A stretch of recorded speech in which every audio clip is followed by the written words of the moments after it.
Hare Krishna, I welcome everybody for the concluding session of Bhakti Vriksha week 5, part 3.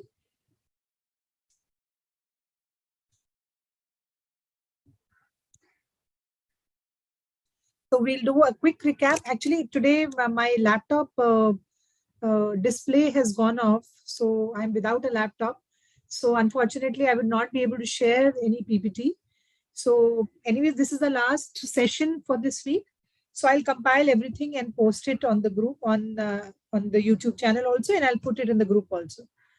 So no sharing of screen today. So I can straight away start with the class, the last two classes of week 5. Sorry, Mataji. 1 minute, please. My headphones are not working. I have to change it. Just 1 minute. Sure.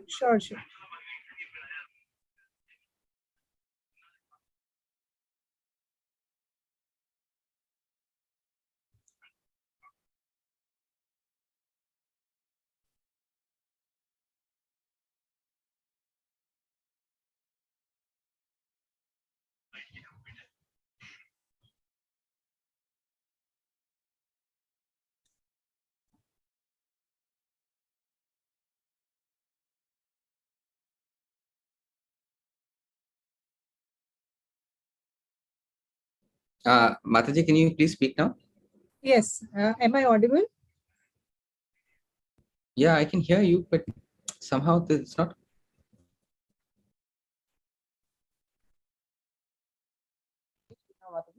One is working, one is not working. It's something like that. No, working fine. It connected. Working, fine. Okay.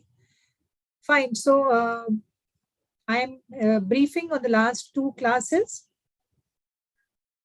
So I really have been wanting somebody to volunteer every time to give me at least some pointers, but unfortunately that is not happening.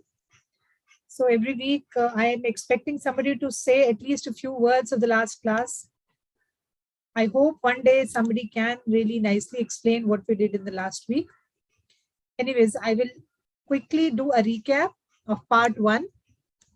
So in part 1, we studied that how in ancient times there was a lot of stress on studying the scriptures. And we understand that the purpose of studying the scriptures is nothing but to know Lord Krishna.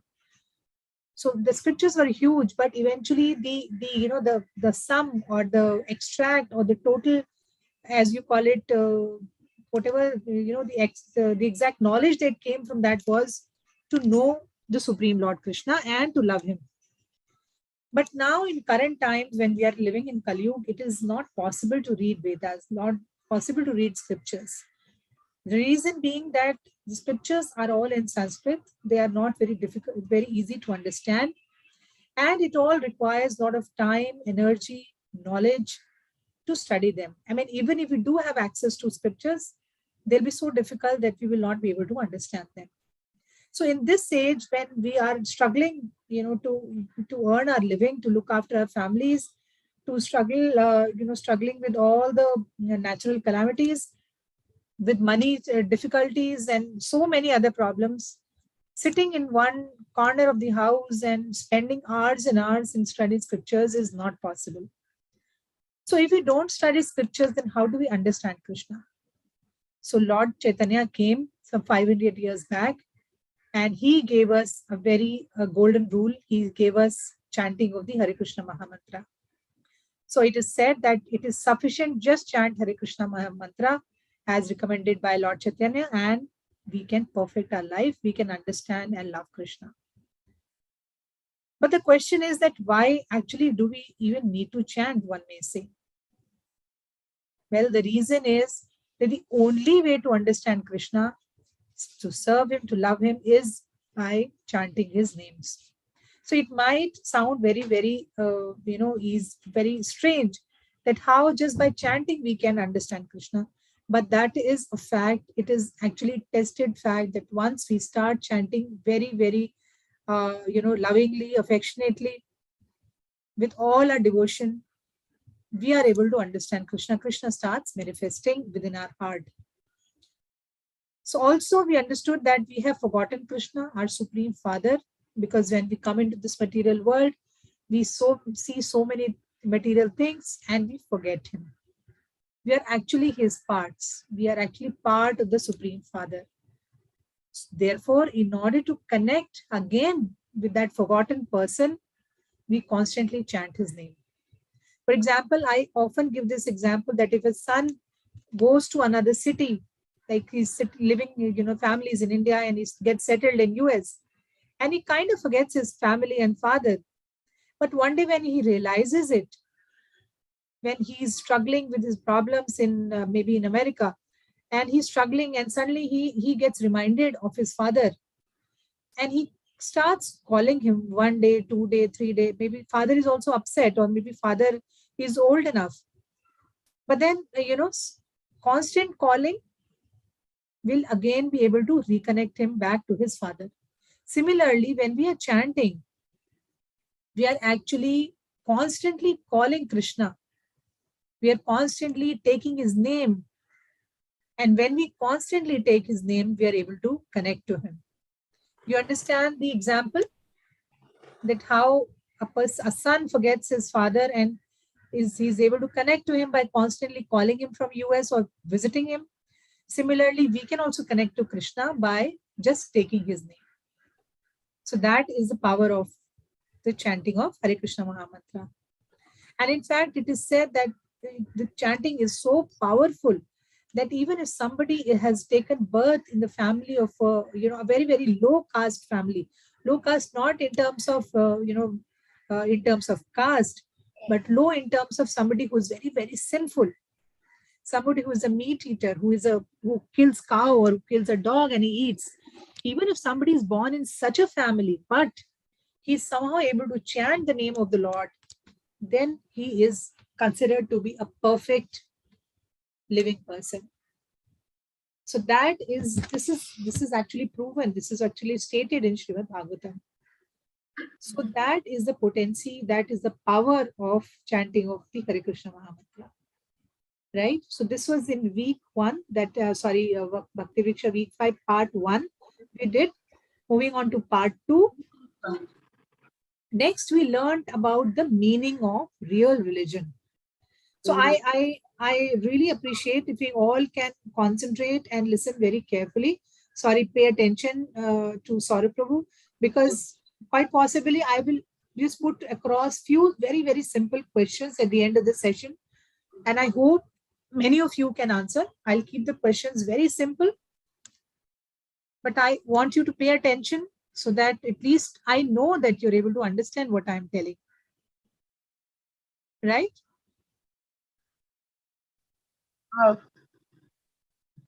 So let's move on to week 2. In the week 2, we learned the meaning of real religion. So we see that there are people around us who are, where they're going to temples or they're going to mosque or church, and they are praying that, oh God, give me. And then there is a long list. Like how we go to shopping, we have a long list to purchase. Similarly, we go to the temple or church or mosque, and we have a long list of our items to ask God. God, give me this. God, give me that. God, give me that. Now, in Srimad Bhagavatam, this kind of religion is called cheating religion. Okay? Why? Because the aim of this religion is not to love God, not to know God, but it is for some personal profit.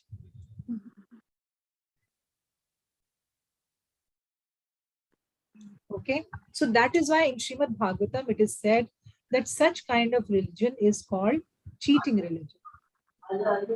Right? So what actually is the meaning of real religion? What is real religion? Sir Prabhu, I think somebody's mic is on. You can just tell everybody to mute.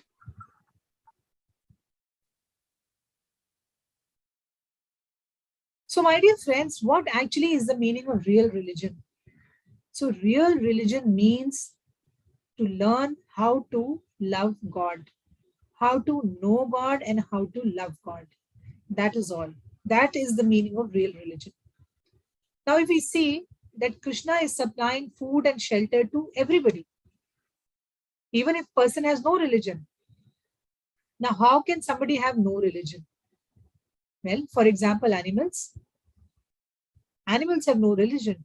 Can you say this dog is a Christian, or this cow is a Hindu cow, or this cow is a Muslim cow, or you know, etc., etc.? There's a long list of animals. So can you say that? So, but do you see that Krishna is giving them food and he's also giving them shelter? He's taking care of their needs. He's protecting them. He's giving them shelter. They're also getting their food. Whether the food is in the form of grass or whether it is food in the form of killing the other animal and eating. But Krishna is providing, right? So then why should we bother Krishna? He's already supplying everything to us, right? So if I serve God for some profit, then my dear friends, that religion becomes a business. For example, I will tell God, if I get this job, God, I will donate 1,000 rupees in the temple.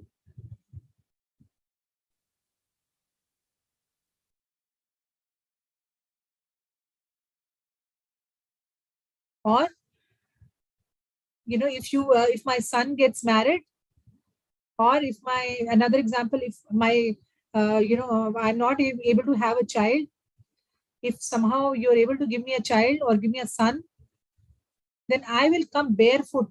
I will not wear chappals and I will walk 10 kilometers and I will come barefoot to the temple.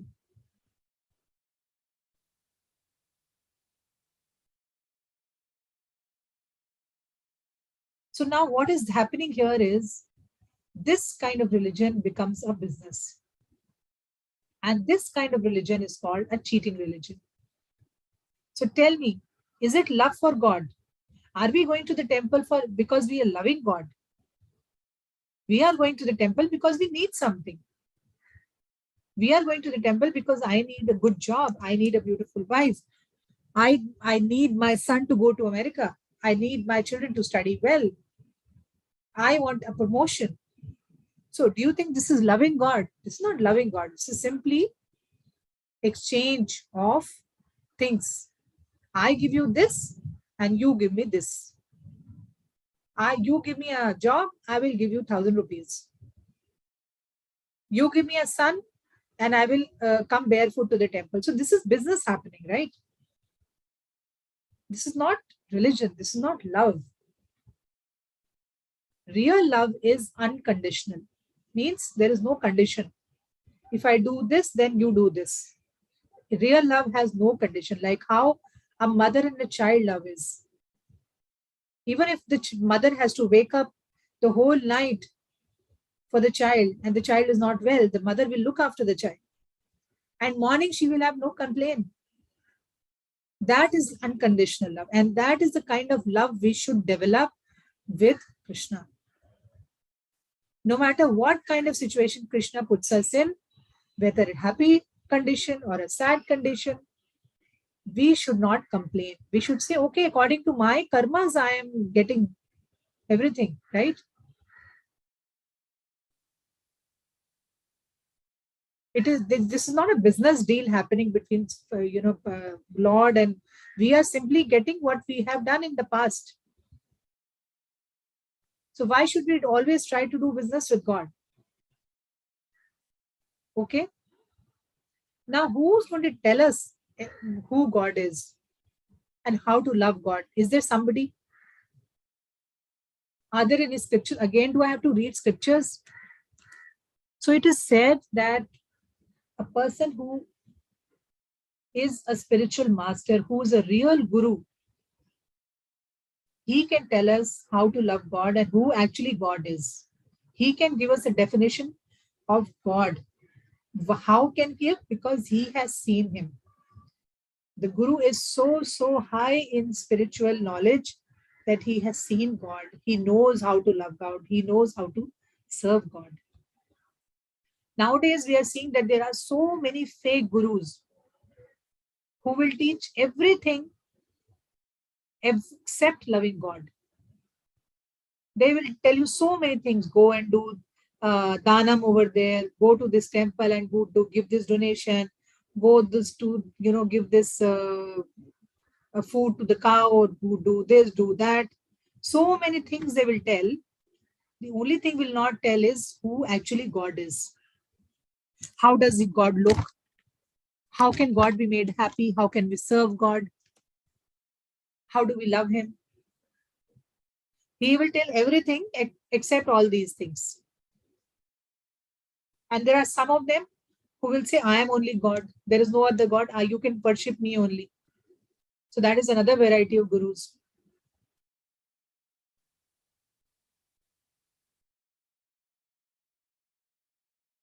So when people believe such gurus, when people believe such fake gurus, then there is no hope for them to come out from the cycle of birth, death, and old age. Why? Because they don't know the truth. Nobody is telling them the truth. Right? But if you find a true spiritual master, if you find a true guru, then you will understand actually who God is.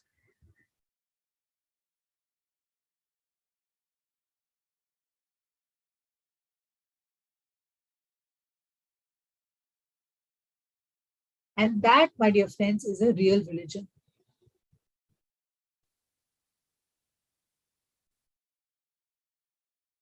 So have you understood the concepts, that why we do not study scriptures?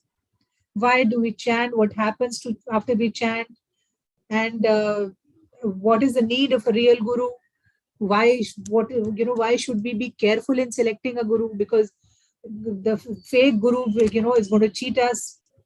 He will not show us the real path. And what is the meaning of real religion, true religion? So these are very, very, I've tried to put it in very simple language so that it is easy to understand. But then you must also remember them. So let's now move on to week 3, the concluding week of our Bhakti Vriksha week 5, part 3. So as I've said, my laptop screen has crashed and I'm not able to share any nice pictures. So I will share once my laptop comes after repair.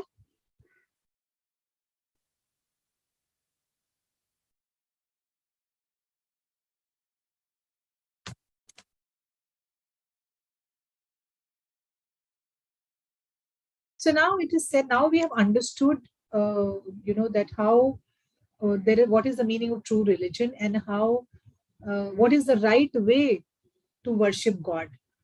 What is the right way to understand and to love Krishna, right? So these are the things we have understood. Now it is said, we understand from Bhagavad Gita that there are 4 kind of men. There are 4 variety of people.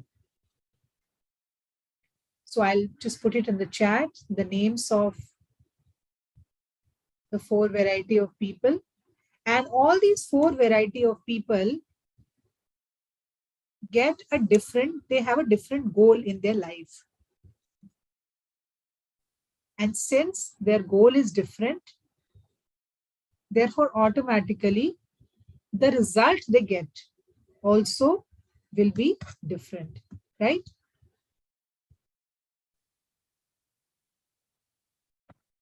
So, for example, if one child is working very hard, he will get 90%, 100% marks, right? But somebody who's studying average will get little lesser marks. And somebody who's not studying, who's very careless, will probably fail. So the way we work, similarly, we get a result, right?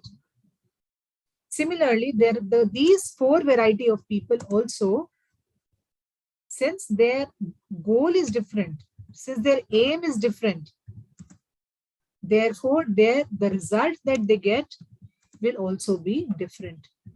So we will begin this category of people from lower level to higher level. Okay. So the topmost, so here we are talking about common people like you and me. So we will go higher up in terms of knowledge, in terms of God realization, how we understand God. So that person, that category will come in the last. And the first category is the lowest person. Okay. So I'm sharing the screen on the chat box. You can have a look. Saurabh Prabhu will also spell it.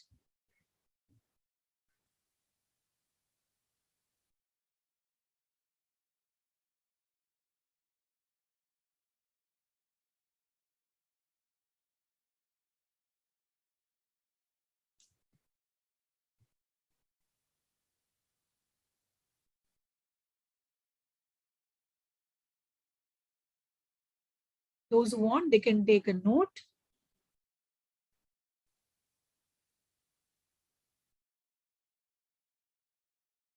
I can just take a photo with this with your phone. That is easy. So can we start? So we'll first of all discuss the first category of person, right? The karmi. So that is the first category. Who is a karmi? So karmi is that person who works every day only for some material profit. For example, somebody is working in the city. I mean, there are many people who are working hard day, very, very hard. And for what? Well, their purpose is only to get money and enjoy life.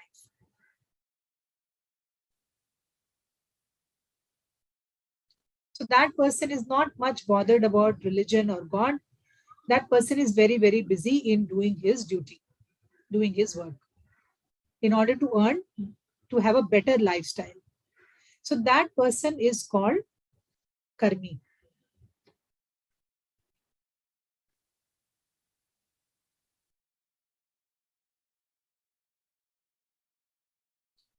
Now, in the next category, we have a person called a Gyani. Now, Gyani actually, Gyan is actually a Sanskrit word, Gyan, which actually means knowledge. So, one who wants to have knowledge is a Gyani. So, what does he do? So, this person thinks, why am I working so hard?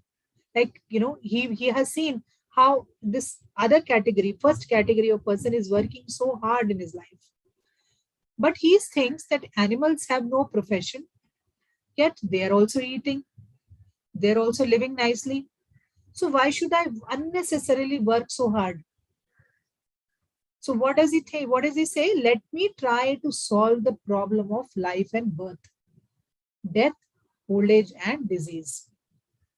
So he's actually not interested in earning a life. He's not interested in having a family. His only business is to get knowledge so that he can come out from the cycle of birth and death. Now remember, his aim is not to know or to love God. His aim is only to come out from this, because he has actually become frustrated of this family life, this tension, this job, this struggle, then the diseases. You understand? He's definitely better than the first category, but he's not so good as the other categories, because his aim is not loving God. His aim is only so that he doesn't get a birth again.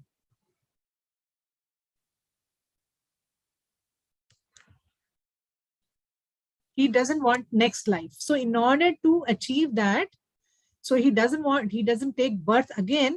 He wants to accumulate knowledge. He is meditating and he wants that Krishna, blesses him so that he doesn't get a next birth. That is his desire. So that is the second category of people.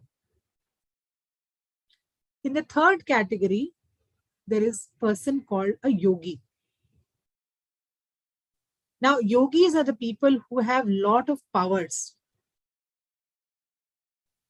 Have you ever seen in news or on television that there are some sadhus or some saint who can walk on water,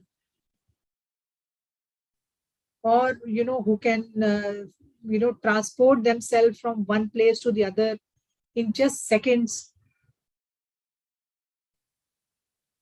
Or they will open their fist and they will have some vibhuti, some gray color kind of god powder which you put on Lord Shiva. So the moment they open their hand, they will give you some from the air. They will give you an apple. Suddenly some money will start falling from the sky. Or from human being, they will become like very, very small, like an insect. Or they can expand themselves like huge mountains. So these are some of the powers which they can have by thousands and thousands of years of meditation. So these powers are actually possible.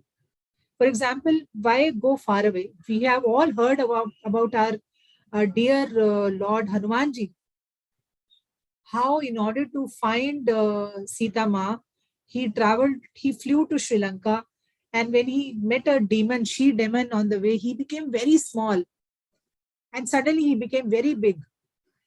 So these are all the powers which many, many yogis get after years and years of tapasya.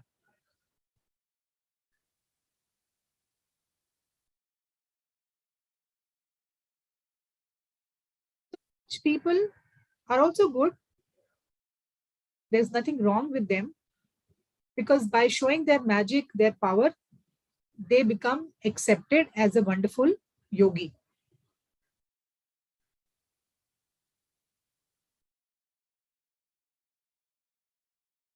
So are you able to understand all these three categories? First is a karmi who's not bothered about anything. His only business is to work hard and earn money.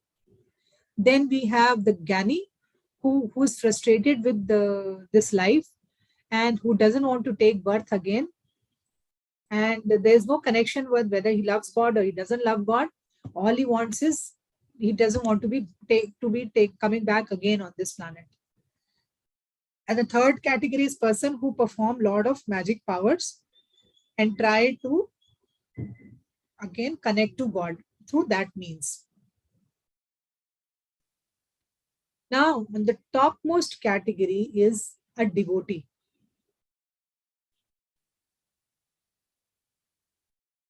Okay. Bhakta, which you call as Bhakta. Bhakta is again a Sanskrit word or a Hindi word. And in English, we call a person as devotee.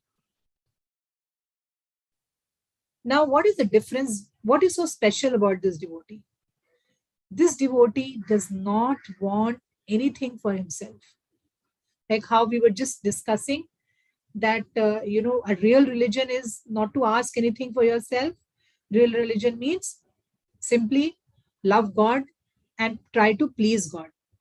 So this devotee is the topmost category because his only aim in life is how to please the Supreme Lord. He simply wants to serve God out of love. Just as we were discussing how mother is serving her child, mother is taking care of her child.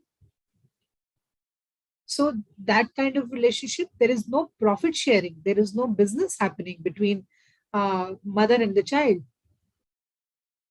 Similarly, between this devotee and God, between this devotee and Krishna, there is no business happening. This devotee is saying, whether you keep me in poor condition, whether you take away all my fortune, you take away my car, you take away my house, or you make me very rich, I'm not bothered about that. My only purpose in life is to please you, is to serve you. So I understand that this level is very, very difficult to achieve, but at least we can aim. We should know the goal. We should know what we have to work towards. Right? So I know it is not difficult. It is not so easy to leave your problems of life and not think about or not tell God about your problems or not discuss your problems with him. But then, my dear friends, the ideal devotee, which we all should try to become, is one who says, whatever condition you want to put me in, I'm ready for it, oh God. Oh Krishna, I'm ready. Whatever kind of situation you want me to put me in, it's okay with me. But just keep me in your lotus feet. Just give me the blessing of serving you all the time. Even if I have to come back again in this material, it's fine. But only engage me in your service. So either ways, whether he's in happy condition or whether he's in sad condition, he is always happy. So when we come to this stage of loving God, that is perfection. And in the other three categories, you don't, have you heard, have you seen any of the three categories that we discussed earlier, where it just was, anything, this kind of statement did any of the persons make? Like how a devotee is saying, no matter what situation you keep me in, Krishna, I am happy. Neither the yogi, nor the karmi, nor the jnani, none of them said that. So Krishna in Bhagavad Gita says, only through the process of this bhakti, only through this process of becoming a devotee, one can understand God. So this is a very important statement by Krishna given in Bhagavad Gita, that only through the process of bhakti, one can understand God. Krishna never says that, you can understand by becoming a jnani or a yogi. He doesn't say that. He says that only when you become a pure devotee, when you come to my shelter, when you start serving me, when you start loving me, that is the only time you will be able to understand me. So the secret is out. Now you know that how to please Krishna. Pleasing Krishna means doing everything selflessly without making it as a business.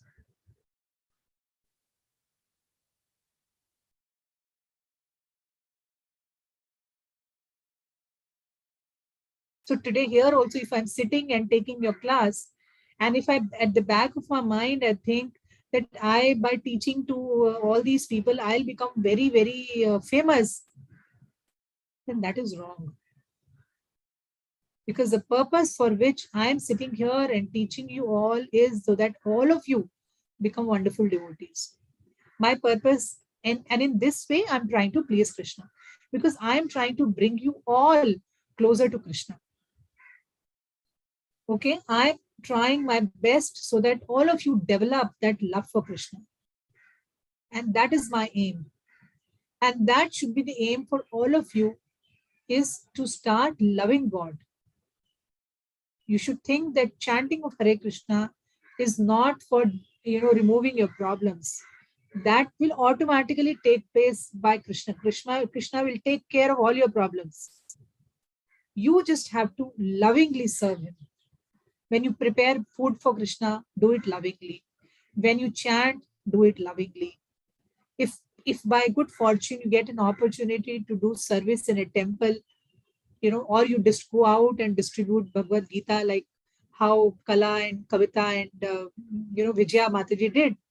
So if you get any opportunity, come to the temple and serve, do some service, making a flower garland for Krishna. So all those things will bring you closer to Krishna. Problems are there. Problems are there in everybody's life. But, my dear friends, Krishna takes care of them. Provided we surrender to him, we become a good devotee. So that is why I keep, in every session, I keep telling to please chant, because that is the only way to connect to Krishna. We cannot understand those heavy scriptures, those heavy literature, unless we get some help from outside. The only easy thing in Kali Yuga is chanting. So those who are not chanting, please start chanting. Even if one round, do it out of love for Krishna. Okay. So that brings us to the end of our part 3 and the final part of our Bhakti Vriksha week 5. So can I just ask you two very simple questions?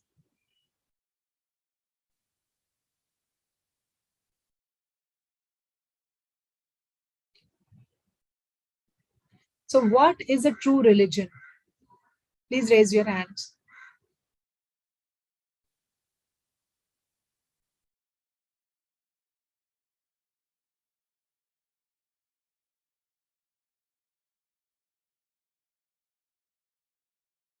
One line answer.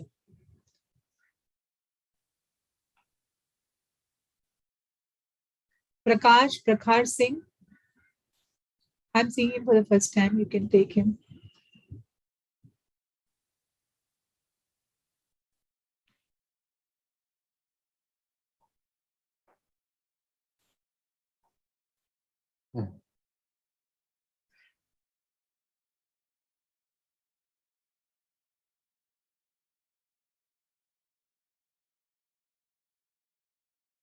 Hare Krishna Mataji.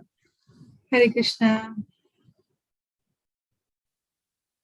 Yeah, he's trying to think about it. So what is what is true religion?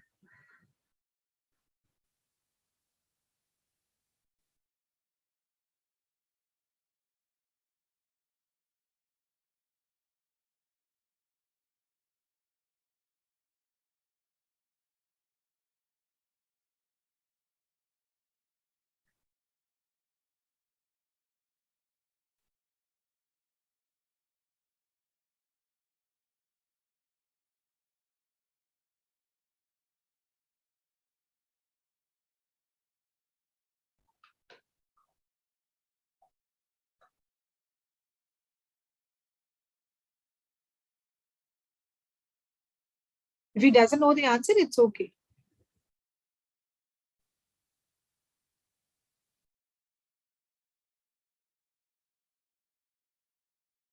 Yeah, he says okay. Yeah, somebody else can take it. Okay, fine, no problem. You can pick up anybody else.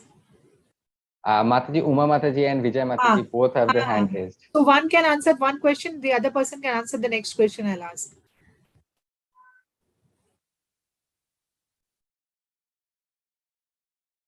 Okay.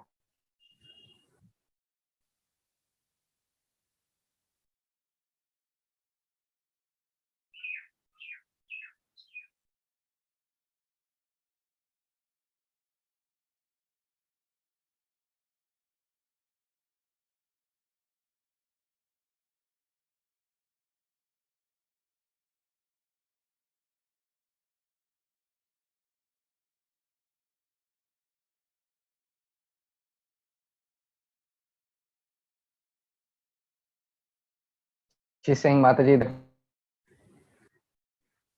we were born deaf, all of us, and we should not worry or feel bad about it because the body is not real, the soul is real.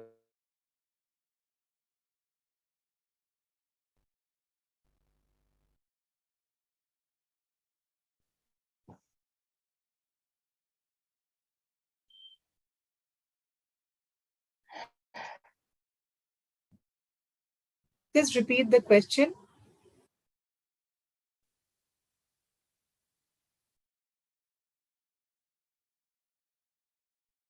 She says that we are all souls, Hindu, Muslim, all people from every religion, all are souls. Okay. So my question is, what is a true religion? What is the meaning of real religion?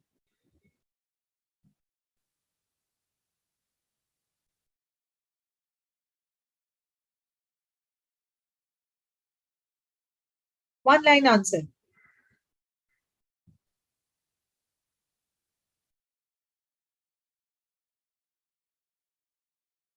Real religion is understanding that Krishna is our father and connecting Connecting to him. With him. He is the Okay. true God, and I Okay. am his child, and all of us are connecting to him, and we are same. Okay. So little more. It's a little more. I know if you can give me some points. This is a good answer. Good answer. Some more one more important point I'm looking for.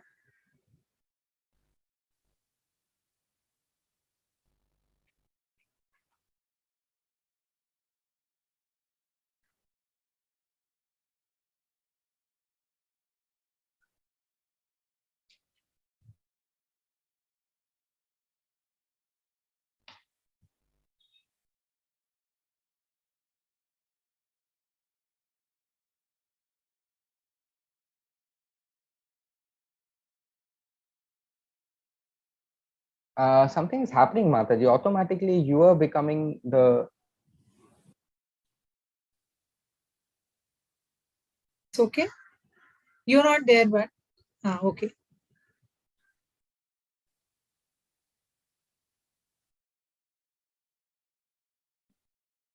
She says that Krishna is the Supreme Lord. Chaitanya Mahaprabhu is his. I mean, he gave us the Hare Krishna mantra. He's our father, and we need to love him. Yeah. So the last line is only what I'm looking for. Real religion is to know Krishna and to love Krishna.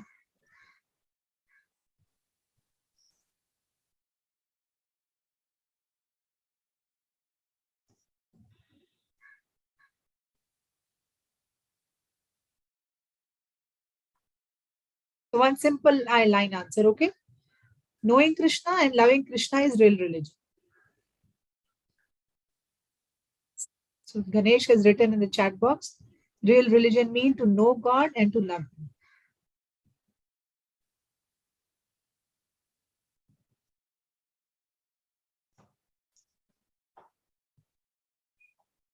Okay, so question number 2. Who is a real guru? Who will tell this? Who is a real guru? Puja Singh.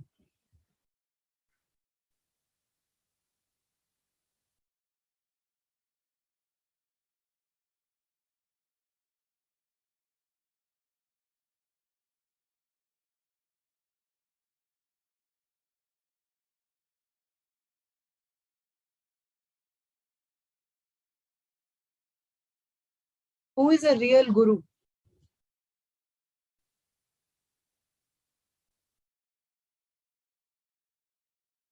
Sort of your video is not moving.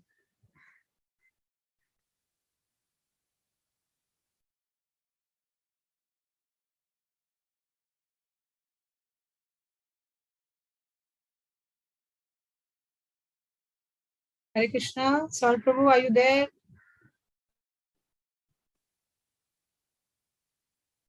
Hare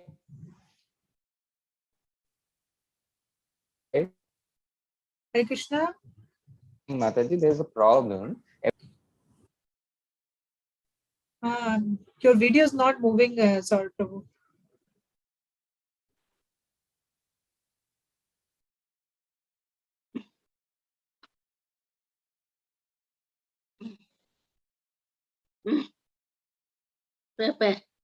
Saurav is there?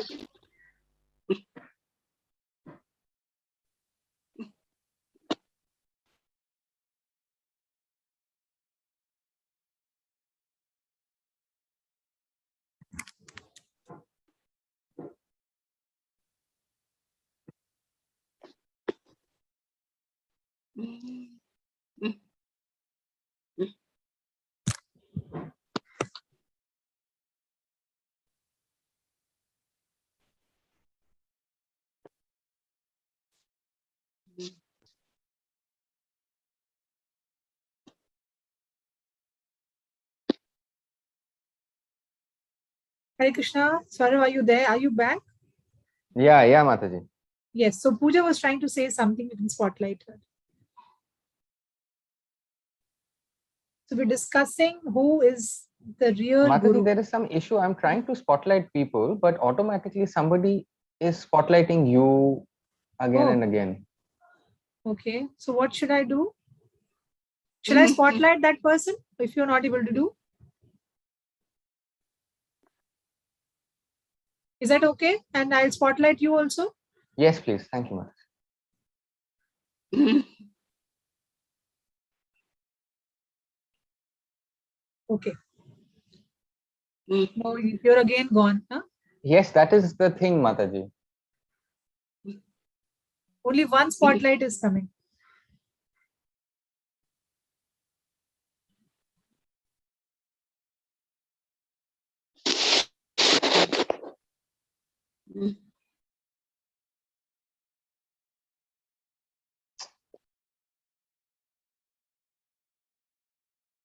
No, it's not stable. Yes, Mataji, that's the problem. So you talk to her and then let her be one single spotlight only then. Then you can down her and then you can speak. But she won't be able to see me, Mataji, I think. Okay.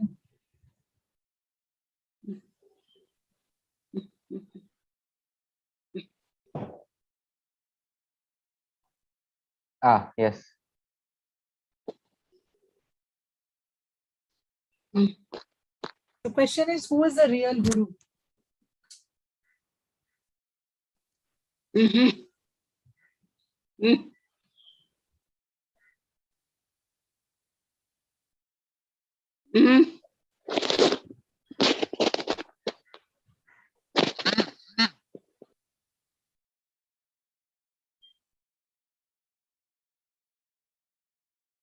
She's showing something, Mataji.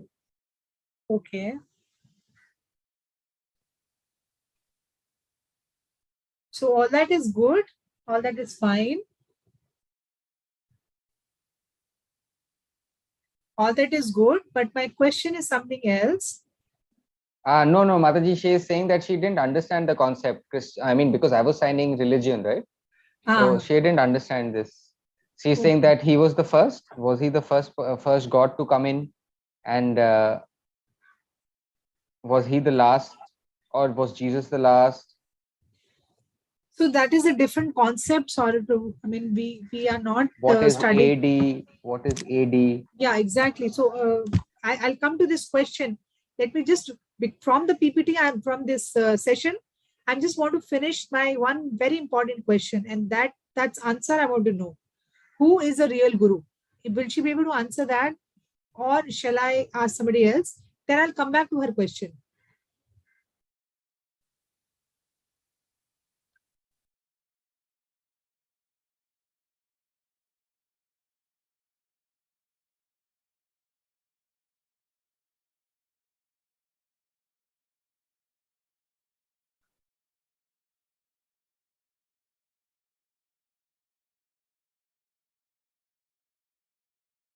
She says, Bandaji, this is the first time she is joining. It was really accessible to see an interpreter here, but I'm trying to understand a lot, and this is my first class. Yes, I would suggest her to subscribe the ISKCON for Deaf Community channel.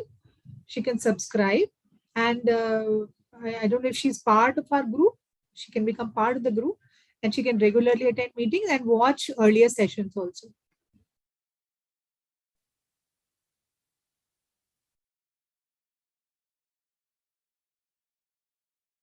Yeah, she says that yes, she will try to do that.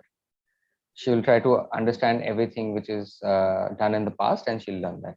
Yeah, Mataji, just to let you know, it's 5 o'clock. Yeah. Just one single question. Then probably next week we'll put a question answer session. So we're not taking any questions this week. So coming week, next Sunday, we'll have a full question answer round. So prepare your questions, watch the recordings. So my question is, nobody's answered is yet, who is a real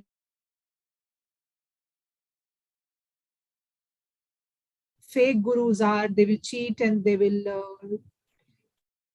tell you so many things. Mataji, there is Uma Mataji saying like Prabhupada is a real guru. No, I don't want any names. What is the quality of a real guru?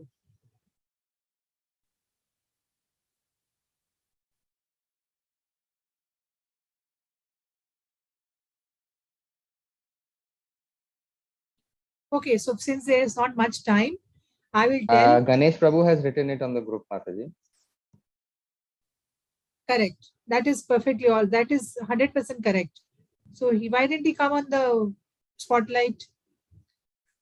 No problem. So the real guru is the one who shows us the path of who God is. Thank you for coming. Thank you for joining. So the real guru is that who shows us the path of who God is and how to love God. That is the real guru. No other stories, no other nonsense. So as we see that how Prabhupada was teaching about who Krishna is and how to love Krishna. He only brought the message of Chaitanya Mahaprabhu, of chanting. So that is how a real guru should be. Okay, so real guru is one who teaches how to know God and how to love him. Thank you, Ganesh Prabhu, for your answer on the chat.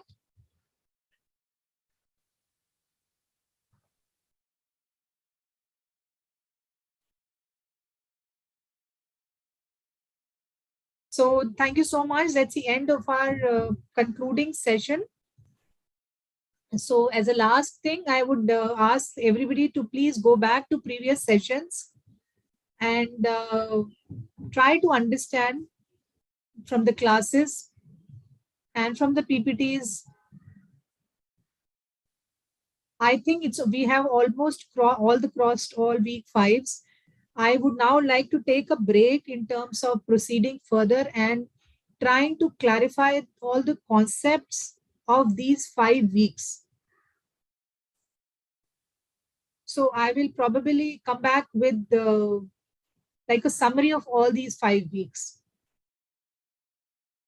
Because there's so much to learn. If you're not learning the basic fundamentals, then there is no point in proceeding further.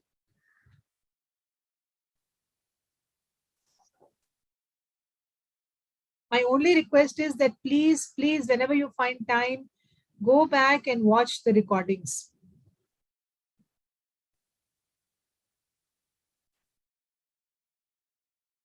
Okay, so thank you so much. Let's chant and then we leave the class. Hare Krishna, Krishna Krishna, Hare Hare.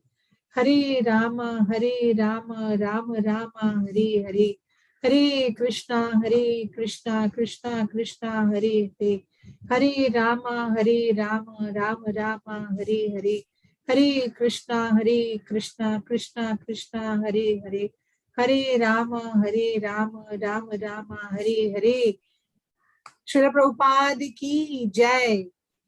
Thank you. See you next week with a question answer round. Please come prepared with your questions relating to all these 5 weeks. Week 1, week 2, week 3, 4, 5. No outside questions. Questions only related to these 5 weeks. All the recordings are available on YouTube. Please watch and come prepared with your questions only related to these 5 weeks. Am I able to make everybody understand? Okay, no outside questions, only questions related to all these weeks. So even if it takes me 2 sessions for question answer round, we'll do that. But we'll not move unless it's clear. Thank you. Hare Krishna. Bye-bye.